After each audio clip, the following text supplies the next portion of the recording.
لیکن میں ایک بہت ہی منفرد واقعہ آپ کے سامنے رکھنے کی سعادت حاصل کروں گا. یہ بہت ہی یونیک واقعہ ہے. پورے صحابہ کرام رضوان اللہ علیہم اجمعین میں اس صحابی کو اللہ تبارک و تعالیٰ نے جو عزت اور شرف عطا کیا ہے کسی کو نہیں ملا. لیکن یہ کس لیے ملا؟ یہ اس لیے ملا کہ یہ نبی کو اولا جانے، مانے اور پریکٹیکل ثابت کر کے بتا دیا کہ میرا نبی ہی سب سے اولا ہے. ایک مرتبہ کا واقعہ ہے، رات کا وقت ہو چکا، مدینے کی گلیوں میں اعلان ہوا کہ کفار حملہ آور ہونے والے ہیں، مومنین جہاد کے لیے نکلے. تو جب جہاد کا اعلان ہوا تو یہ اعلان اس نوجوان کے کانوں میں بھی پہنچ گیا جس کی شادی ہوئے گھنٹہ ہوا تھا، چند گھنٹے، 2-4 گھنٹے ہوئے تھے. نوجوان دلہا حضرت حنظلہ بن ابو عامر رضی اللہ تعالیٰ عنہ کا واقعہ ہے، جنہیں تاریخ غسیل ملائکہ کے نام سے یاد کرتی ہے، اور یہ نام میرے پیارے آقا نے دیا تھا.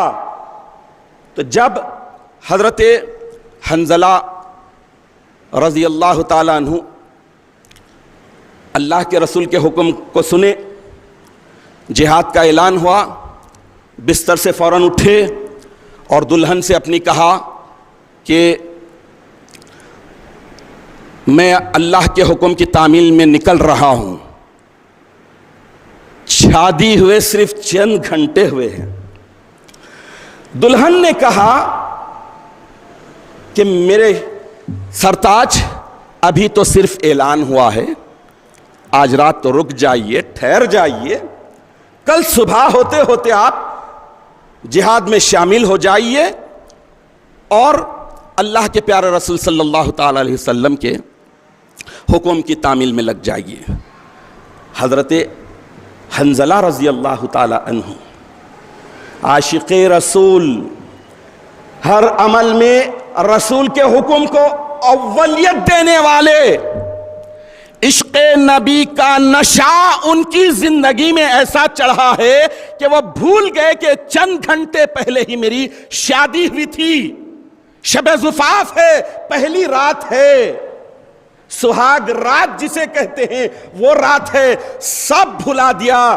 دلہن ٹوکنے کے باوجود عشق نبی میں انہوں نے کہا کہ اے میری پیاری رفیق حیات، تم مجھے اب مت روکو، اگر جہاد سے زندہ سلامت واپس آ گیا تو زندگی کے باقیہ دن اکٹھا گزار لیں گے، اور اگر اللہ تبارک و تعالیٰ کا حکم ہوا، شہادت مل گئی، تو کانفیڈنس دیکھیے، انہوں نے کہا کہ اے میری پیاری دلہن، جنت میں ہم مل جائیں گے. چنانچہ حضرت حنظلہ رضی اللہ تعالیٰ عنہ جہاد کے لیے نکل گئے، میدان جنگ میں گئے. کئی کفار کو، نوجوان تھے، کئی کفار کو واصل جہنم کر دیا، کئی کفار کی گردنوں کو اڑا دیا. لیکن اللہ کی مشیت تھی، ہوتے ہوتے آپ کفار کے نرغے میں پھنس گئے، کفار غالب ہو گئے اور آپ کی شہادت ہو گئی. جب شہادت ہو گئی، میدان میں جنگ تھمی تو لاشوں کو اکٹھا کرنے کا کام کیا گیا. اللہ کے نبی بھی دیکھ رہے تھے کہ حنظلہ بڑھ بڑھ کر دشمن پر حملہ کر رہے ہیں. اللہ کے نبی کی نظروں میں بھی وہ مقدس نوجوان دلہا بھی شامل ہے. اور اس کے بعد جب لاشوں کو اکٹھا کیا گیا تو حضرت حنظلہ رضی اللہ تعالی عنہ کی لاش مبارک نہیں ملی. صحابہ بڑی تلاش کیے، ادھر دیکھے ادھر دیکھے، میدان جنگ میں کہیں بھی لاش مبارک نہیں مل رہی ہے. اللہ کے نبی صلی اللہ تعالی علیہ وسلم کی بارگاہ اقدس میں آئے، اور آنے کے بعد صحابہ نے عرض کیا کہ حضرت حنظلہ کی لاش مل نہیں رہی ہے. تو اسی وقت اللہ تعالیٰ کی طرف سے ندائی کہ اے میرے پیارے حبیب، ذرا اپنی نظروں کو اٹھائیے، آسمان کی طرف دیکھیے. جب حضور اکرم نبی مکرم صلی اللہ تعالی علیہ وسلم کی نگاہ پاک آسمانوں کی طرف اٹھی تو دیکھا کہ ملائکہ حضرت حنظلہ کو غسل دے رہے ہیں. تو حضور اکرم نبی مکرم صلی اللہ تعالی علیہ وسلم حیرت زدہ ہو گئے کہ شہید کو نہلایا نہیں جاتا, غسل نہیں دیا جاتا.